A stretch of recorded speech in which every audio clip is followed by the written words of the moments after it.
పల్లెటూరులో నేను తమ్ముడు అందరితో కలిసి తిరుగుతూ ఉండేటప్పుడు మాకు స్పైస్ని పెట్టింది ఆవిడ, వేగుల వారిని పెట్టింది. మేము ఎక్కడైనా బూతులు మాట్లాడతామేమో, తప్పుడు పనులు చేస్తామేమో వాళ్ళు సాయంత్రం కల్లా రిపోర్ట్ ఇవ్వాలి, ఆ సంగతి మాకు తెలియదు. సో బూత్ ఏదన్నా ఒక్క బూత్ మాట్లాడినా ఆ రోజు ఉదయం నుంచి సాయంత్రం లోపు అమ్మకి సాయంత్రం ఇన్ఫర్మేషన్ వెళ్ళిపోతుంది. ఆవిడ చేసే ఫస్ట్ పని ఏంటంటే నిద్రపోయిన తర్వాత తెలిసిన ఆవిడకి నిద్ర లేపి నిలబెట్టి మూల.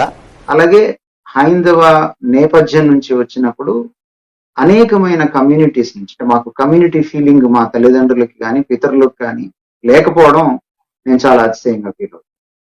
ఒకే కమ్యూనిటీ వాళ్ళు పెళ్లి చేసుకోవాలి, ప్రభువులోకి వచ్చిన తర్వాత వాళ్ళ కమ్యూనిటీని మర్చిపోయారు. సో రకరకాల కమ్యూనిటీస్ నుంచి, ఎందుకంటే ఈరోజు ఏదైతే మన భారతదేశంలో కొన్ని అగ్రవర్ణాలని కొన్ని నిమ్నవర్ణాలని విభజించాం కాబట్టి కమ్యూనిటీస్ పేర్లు చెప్పడం కూడా నాకు ఇష్టం లేదు. సో బట్ డైవర్స్ కమ్యూనిటీస్ నుంచి రావడం జరిగింది, అది కూడా నేను అతిశయంగా భావిస్తాను. దేవుని స్తుతిస్తాను. దేవుడు చాలా పవిత్రుడు. నేను పవిత్రంగా అయిన తర్వాత కానీ ఆయన దగ్గరికి వెళ్ళకూడదు. ఈ సినిమా పాటలు ఇవన్నీ నా మనసులో ఉన్నాయి. సో ఈ సరుకుతో నేను ఆయన దగ్గరికి వెళ్ళలేనని చర్చ మానేశాను. Victory where you have utterly failed. మీరు ఎక్కడైతే ఘోరంగా ఓడిపోయాడో అక్కడ మీకు సునాయాసంగా గెలుపునిచ్చేవాడు. Yes, it's possible. ఈరోజు నేను ఇలా మాట్లాడుతుంటే మీరు ఆశ్చర్యపోవచ్చు. నేను పల్లెటూరులో చదువుకున్నాను, తెలుగు మీడియంలో. నా కజిన్స్ అందరూ సిటీస్లో చదువుకున్నారు, బికాస్ మై మమ్మీ పల్లెటూరులో గవర్నమెంట్ జాబ్ చేయవలసి వచ్చింది కాబట్టి. ఈరోజు నేను ఇంగ్లీష్ మాట్లాడితే నా ఇంగ్లీష్ మీడియంలో చదువుకున్నటువంటి నా కజిన్స్, నాతో కలిసి పెరిగిన వాళ్ళకి ఆశ్చర్యం వేస్తుంది. నా దగ్గర ఉన్నంత రిచ్ వొకాబులరీ వాళ్ళ దగ్గర ఇంగ్లీష్లో లేదు.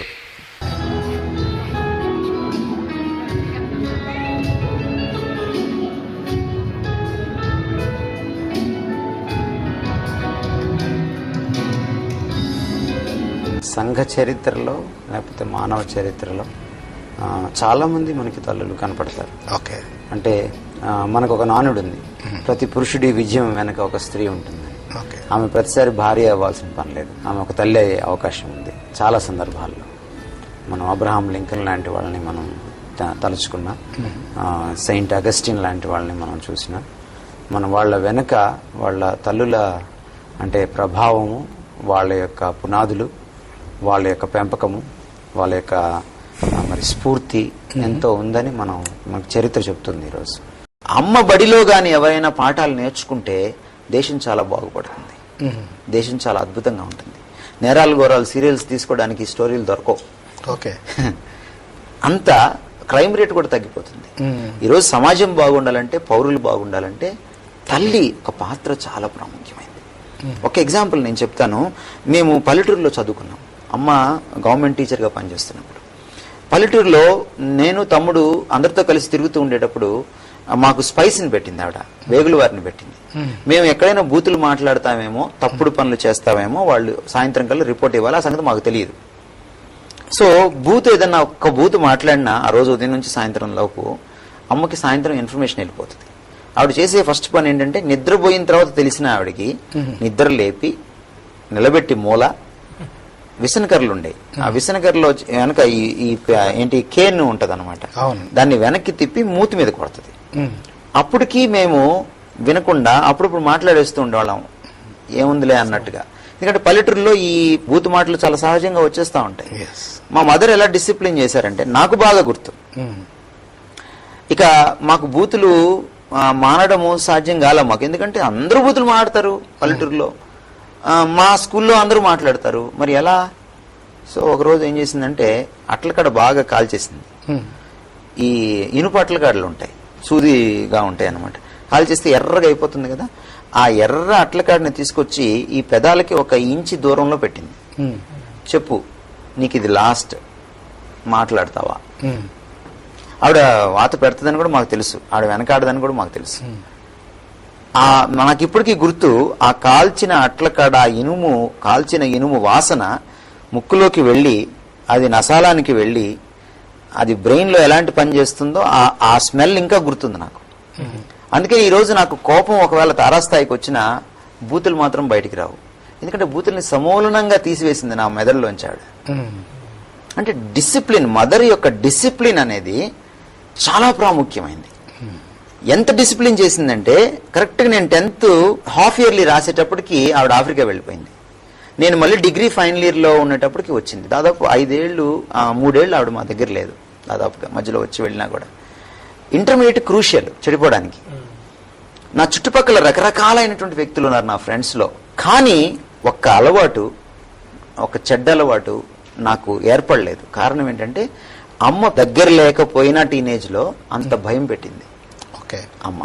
అందువల్లనే చెడిపోకుండా కాలేజీ నుంచి నేను బయటికి రాగలిగాను. సో తల్లి పోషించే పాత్ర, తల్లి యొక్క క్రమశిక్షణ, తల్లి నేర్పించేటువంటి విషయాలు. ఆమె ఒళ్ళో పెట్టినప్పుడు మిషనరీల గురించి నేను ఆమె ఒళ్ళోనే విన్నాను. చాలా థియలాజికల్ ఇష్యూస్, డాక్ట్రిన్స్, బైబిల్ సత్యాలు ఆమె ఒళ్ళోనే నేను విన్నాను. ఆ తర్వాత అవి రీఇన్స్టేట్ అయినాయి నాకు. ఆ తర్వాత మళ్ళీ వాటిని ఇంకా లోతుగా నేర్చుకున్నాను తర్వాత థియాలజీని నేను. కానీ ఆమె ఒడిలోనే చిన్నప్పుడే నాకు ఆదోనిరామ్ జడ్సన్ గురించి తెలుసు, డేవిడ్ లివింగ్స్టన్ గురించి తెలుసు, విలియం కేరీ గురించి తెలుసు, లేకపోతే జాన్ వెస్లీ గురించి తెలుసు. అంటే అవన్నీ ఇన్స్పిరేషన్గా నాకు నూరిపోసింది. సో తల్లి అద్భుతమైన పాత్ర పోషించగలదు. మనం ఈరోజు ఇలా ఉండడానికి కారణము, మొదటి కారణం ఎవరంటే తల్లి, తర్వాతి కారణం ఎవరంటే తండ్రి, ఆ తర్వాతి కారణం ఎవరంటే మన టీచర్స్. మా ఇంట్లో ఏంటంటే మా తల్లిదండ్రులకు ముందటి తరం, ఒకవైపు నుంచి వస్తే 3rd జనరేషన్ క్రిస్టియన్స్ మేము, ఇంకొక వైపు నుంచి వస్తే 4th జనరేషన్ క్రిస్టియన్స్ అవుతాం. సో చాలా మిక్స్డ్ బ్యాక్గ్రౌండ్స్ నుంచి వచ్చిన వాళ్ళం. అది చర్చ్ బ్యాక్గ్రౌండ్, డినామినేషన్స్ తీసుకుంటే ఒకవేళ అమ్మ మెననైట్ బ్రదర్ అండ్ బ్యాక్గ్రౌండ్ నుంచి వచ్చారు, అమ్మమ్మ వాళ్ళు అక్కడి నుంచి వచ్చారు. సో అందులో వాళ్ళు చాలా అంటే కీలక పాత్ర పోషిస్తూ ఉండేవాళ్ళు. రెవరెండ్ ఫ్రాన్ జాషువా గారి అక్కగారు మా అమ్మమ్మ గారు. తర్వాత నాయనమ్మ సైడ్ నుంచి వచ్చేటప్పటికి కెనేడియన్ బ్యాప్టిస్ట్ మిషన్ నుంచి వచ్చారు. చింతలేది కేసు పుట్టిన పాట రాసిన ఎన్డి ఏబెల్ గారు నాయనమ్మ గారికి పెదనాన్న గారు అవుతారు. సో అలాగా 4th జనరేషన్ క్రిస్టియన్స్ అవుతాం. నా దగ్గరికి వచ్చేటప్పటికి 4th జనరేషన్ అవుతుంది. అలాగే హైందవ నేపథ్యం నుంచి వచ్చినప్పుడు అనేకమైన కమ్యూనిటీస్ నుంచి, మాకు కమ్యూనిటీ ఫీలింగ్ మా తల్లిదండ్రులకి కానీ పితరులకు కానీ లేకపోవడం నేను చాలా అతిశయంగా ఫీల్ అవుతాను. ఒకే కమ్యూనిటీ వాళ్ళు పెళ్లి చేసుకోవాలి, ప్రభువులోకి వచ్చిన తర్వాత వాళ్ళ కమ్యూనిటీని మర్చిపోయారు. సో రకరకాల కమ్యూనిటీస్ నుంచి, ఎందుకంటే ఈరోజు ఏదైతే మన భారతదేశంలో కొన్ని అగ్రవర్ణాలని కొన్ని నిమ్నవర్ణాలని విభజించాం కాబట్టి కమ్యూనిటీస్ పేర్లు చెప్పడం కూడా నాకు ఇష్టం లేదు. సో బట్ డైవర్స్ కమ్యూనిటీస్ నుంచి రావడం జరిగింది. అది కూడా నేను అతిశయంగా భావిస్తాను, దేవుని స్తుతిస్తాను. ఎందుకంటే ఈరోజు నాకు డినామినేషనల్ ఫీలింగ్ లేకపోవడానికి, కమ్యూనిటీ ఫీలింగ్, క్యాస్ట్ ఫీలింగ్ లేకపోవడానికి అది నాకు చాలా దోహదపడింది. తర్వాత మా ఇంట్లో మేము ఉమ్మడి కుటుంబంలో పెరిగాం దాదాపుగా. ఎప్పుడు కూడా మా కమ్యూనిటీస్ గురించి మాట్లాడడం మా తల్లిదండ్రులు కానీ, మా నాయనమ్మ వారు కానీ, పెద్దవాళ్ళు కానీ, అత్తయ్యలు కానీ ఎవరు కూడా మాట్లాడడం ఎంతో ఒక వినలేదు. సో అది దాన్ని బట్టి కూడా నేను దేవుణ్ణి స్తుతిస్తాను. I thank God for this అన్నమాట. కనుక నిజంగా ఒక క్రైస్తవ సంఘంలో అందరూ క్రీస్తులో ఏకమై ఉన్నారు. గలతీ 3:28 ప్రకారం అందరూ క్రీస్తులో ఏకముగా ఉన్నారు. దాసుడని లేదు, స్వతంత్రుడని లేదు, స్త్రీ అని లేదు, పురుషుడని లేదు, యూదుడని లేదు, దేశస్థుడని లేదు, లేదా భారతదేశానికి వచ్చేటప్పటికి అగ్రవర్ణం అని లేదు, నిమ్నవర్ణం అని లేదు అన్నట్టుగా ఆ ప్రివిలేజ్ దొరికింది అన్నమాట, ఆ సౌభాగ్యం దొరికింది. సో కాబట్టి చాలా స్పష్టంగా నేను భారతీయుణ్ణి, నేను క్రీస్తు బిడ్డని, క్రైస్తవుణ్ణి, ఇంక ఏ జంజాటాలు లేకుండా చెప్పడానికి నాకు చాలా దోహదపడింది. సో అమ్మగారు ఎంజే హేమలత గారు, నాన్నగారు గంటల మనోహర్ రావు గారు, నాకు ఒక తమ్ముడు ఒక చెల్లి, వాళ్ళిద్దరు కూడా రక్షణ పొందిన వాళ్ళే, ఇద్దరు టీచింగ్ ప్రొఫెషన్ లో ఉన్నారు. నా వైఫ్ షీబా, ఆమె కూడా టీచింగ్ ప్రొఫెషన్ లో ఉండేది, ఇప్పుడు నాకు సేవలో సహకరిస్తుంది. She's from Nellore. అండ్ తనకు కూడా వాళ్ళ తాతగారు కూడా సంఘంలో చాలా ప్రముఖ పాత్ర వహించిన వారు, జార్జి గారు, రిటైర్డ్ తహసీల్దార్. సో ఇది మా ఫ్యామిలీ బ్యాక్. గుంటూరుకి మేము ఎండాకాలం సెలవులకు వచ్చేవాళ్ళం. 10th క్లాస్ వరకు, నేను దాదాపుగా 10th క్లాస్ వరకు అమ్మగారు నాన్నగారు ఆఫ్రికా వెళ్ళిపోయేంత వరకు కూడా అమ్మతో పాటే ఉండి నెల్లూరు జిల్లాలో ఆవిడకి ఎక్కడికి ట్రాన్స్ఫర్ అయితే అక్కడ మేము ప్రభుత్వ పాఠశాలల్లోనే చదివేవాళ్ళం. నాకు తెలిసి 1వ తరగతి కొద్ది కాలము ఇంగ్లీష్ మీడియంలో చదివాను. ఆ తర్వాత ఇంగ్లీష్ మీడియం చదివేటువంటి భాగ్యం కూడా నోచుకోలేదు. ఎందుకంటే దాదాపుగా పల్లెటూరులోనే గవర్నమెంట్ టీచర్స్ ఉండేవారు. సో ఆ పరిస్థితుల్లో ప్రతి ఎండాకాలం సెలవులకి గుంటూరు వచ్చేవాడు, నాయనమ్మ గారి ఇంటికి వచ్చేవాడు. మా మేనత్తలు, నాన్నగారి అక్కలు, వీళ్ళు బాక్సింగ్ అసెంబ్లీలో మార్పుస్ పొందిన వాళ్ళు. 1950s లో బాక్సింగ్ గారు తన సేవారంభంలో గుంటూరు వచ్చినప్పుడు దాదాపుగా ప్రథమ ఫలాలు ఆయన పరిచర్యలో వీళ్ళు ప్రథమ ఫలాలు ప్రభులోకి వచ్చిన వాళ్ళు. ఆ విధంగా మా కుటుంబం వాళ్ళ ద్వారా బాక్సింగ్ అసెంబ్లీకి బాగా అటాచ్డ్ గా ఉండేవాళ్ళు. సో నేను తత్ఫలితంగా మేము పిల్లలు అందరం కూడా, అంటే మా అత్తల పిల్లలు, మా పెద్దనాన్న పిల్లలు అందరం ఉండేవాళ్ళు. దాదాపుగా మేము ఎక్కువగా బాక్సింగ్ అసెంబ్లీ సండే స్కూల్కి వెళ్ళాం. సో అలా వెళ్తూ వెళ్తూ బీబీఎస్ కి, ముఖ్యంగా బీబీఎస్ టైంకి అటెండ్ అవ్వాలి. బీబీఎస్ చాలా బాగా జరిగేది, వొకేషనల్ బైబిల్ స్కూల్. సో ఆ ఎండాకాలం సెలవుల్లో జరిగేటువంటి, ఆ ఏడాది ఎండాకాలం సెలవుల్లో జరిగిన బీబీఎస్కి వెళ్ళడం, అనుకోకుండా అక్కడ మరి సండే స్కూల్ టీచర్స్ చెప్పినటువంటి బైబిల్ కథల ద్వారా, అందులోని నీతి పాఠాల ద్వారా ప్రభులోకి రావడం, అదే రోజున చివరి రోజు అదే బీబీఎస్ లో సాక్ష్యం కూడా చెప్పడం. నేను స్కూల్లో ఐ వాజ్ ఎ టాపర్, కానీ స్కూలు ఎండింగ్లో 10th క్లాస్ 6 months అయ్యేటప్పటికి, హాఫ్ ఇయర్లీ అయ్యే టైంకి మమ్మీ డాడీ ఇద్దరు ఆఫ్రికా వెళ్ళిపోయారు. నేను గార్డియన్స్తో ఉన్నాను. So I suffered from loneliness, ఒక kind of a home sickness. And నాకు ఇష్టమైనటువంటి కోర్స్ని, గ్రూప్ని ఇప్పించడానికి మా గార్డియన్స్ సంతకం పెట్టనన్నారు. So I started hating studies, చదువుని ద్వేషించడం మొదలుపెట్టాను. సో వాళ్ళ మీద ఉన్న కసితోటి ఫెయిల్ అయిపోయాను. క్లాసులకి రెగ్యులర్గా వెళ్తాను, కాలేజీలో చెడిపోలేదు, నేను రాసివ్వగలను అన్నమాట. I was the best boy, very good boy, but a very bad student. కనీసం చదువులో రాణించకపోయినా వేరే వాటిల్లో రాణించుంటే ఎంత బాగుండేది, అది కూడా లేదు. ఆ నైపుణ్యం కూడా లేదు. మంచివాడిగా ఉండి చదువులో ఫెయిల్ అయిపోయాను. మా ఇంటికి ఒక డాక్టర్ గారు వచ్చేవాళ్ళు, మా ఫ్యామిలీ ఫ్రెండ్. వాళ్ళ అమ్మాయి ఫెయిల్ అయితే ఆయన కష్టపడి ఆ అమ్మాయిని పాస్ చేయించి, తర్వాత పక్క రాష్ట్రంలోకి తీసుకెళ్ళి ఎంసెట్లో ఆమెకి రాకపోతే ర్యాంక్, ఆమెను ఇంజనీరింగ్ కాలేజ్లో జాయిన్ చేశాడు. ఆమెకంటే 1 year చిన్నోడిని నేను. తర్వాత నేను ఫెయిల్ అయితే ఆయన ఏమన్నాడంటే, స్క్రూ డ్రైవర్లు ఇచ్చి పంపించేయచ్చు కదా మీ అబ్బాయిని అన్నాడు. నాకు అప్పుడు అర్థమైంది మనుషులు ఎలాంటి వాళ్ళు. దేవుడు చాలా పవిత్రుడు. నేను పవిత్రంగా అయిన తర్వాత కానీ ఆయన దగ్గరికి వెళ్ళకూడదు. ఈ సినిమా పాటలు ఇవన్నీ నా మనసులో ఉన్నాయి. సో ఈ సరుకుతో నేను ఆయన దగ్గరికి వెళ్ళలేనని చర్చ్ మానేశాను. బైబిల్ చదవడమే కాకుండా చర్చ్ కూడా మానేశాను. అమ్మ వాళ్ళు వచ్చారు అప్పటికి. వచ్చిన తర్వాత అమ్మ చాలా చెప్పారు, ఏంట్రా నువ్వు ఇలా అయిపోయావు, చర్చ్ ఎందుకు మానేశావు? లేదమ్మా, నాకు ఎందుకో ఇంట్రెస్ట్ ఉండట్లేదు. అయితే మంచిగా ఉండాలి, ఈ అటు ఇటు బ్రతకొద్దు అనే ఉద్దేశంతో ఉండకూడదు. అందుకని ఎందుకు అనవసరంగా, నా మనసులో అంతా ఇది ఉంది, ఈ సినిమా పాటలు నేను మానలేను. రాత్రి 2:30 పడుకునేవాడిని పాటలు వింటూ. ఈ సంఘర్షణ లోపల ఏంటి, నా బ్రతుక్కి అర్థం ఏంటి? కానీ దేవుడి దగ్గరికి వెళ్ళాలంటే ఏదో గిలి ఇది అడ్డు వస్తున్నాయి ఇవన్నీ. ఈలోపు నాన్నగారు డెక్ పంపించారు, మంచి డెక్ అది పెట్టుకొని దాంట్లో రకరకాల సాంగ్స్ అన్ని కలెక్షన్, 1950s నుంచి కలెక్షన్. ఒకటి, నన్ను దేవుడు బాగు చేయలేడు, ఇది ఒక అడిక్షన్ అయిపోయింది నాకు. రెండవది, నేను పవిత్రుడినై వెళ్ళాలి. సరే, ఒక రోజున ఒక సమ్మిట్ తీసుకొని కొట్టినట్టు ఓ సత్యం బోధపడింది నా తలకాయకి. ఏమిటంటే, నువ్వు పవిత్రుడివై నా దగ్గరికి వస్తే ఇంక నేను వచ్చి మిమ్మల్ని పవిత్రులుగా చేయడానికి ఈ సిలువలో చెప్పవలసిన పనే ఉంది. 2 years తర్వాత సడన్గా ఒక రోజున ఈ వెలిగింపు, ఒక లాజిక్ మైండ్లోకి వచ్చింది. ఏమిటి, నువ్వు రెడీ, నువ్వు అంతా చేసుకొని పర్ఫెక్ట్ అయి నా దగ్గరికి వస్తే ఇంకా నా అవసరం ఏముంది నీకు? అంతే కదా. నా దగ్గరికి రావాల్సిన పనే ఉంది. అసలు మీరు పర్ఫెక్ట్ కాలేకపోతున్నారనే కదా నేను వచ్చింది, మిమ్మల్ని పర్ఫెక్ట్ చేయడానికి కదా నేను వచ్చింది. మనం ఇంకనూ బలహీనమైనగా క్రీస్తు యుక్త కాలమును మన కొరకు చనిపోయాడు. సో నాకై నేనుగా పర్ఫెక్ట్ కాలేను. అది ఆ సెన్సెస్లోకి రావడానికి 2 years పట్టింది. ఎప్పుడైతే అది వచ్చిందో మళ్ళీ ఓకే చర్చికి వెళ్దాం అని స్టార్ట్ చేశాను. చిన్నగా తగ్గించుకుంటా నెమ్మదిగా ఇంకా ప్రభావం తగ్గలేదు, సంగీత ప్రభావం కానీ చర్చికి అడుగు పెట్టారు, మళ్ళీ వెళ్ళడం మొదలు పెట్టాను.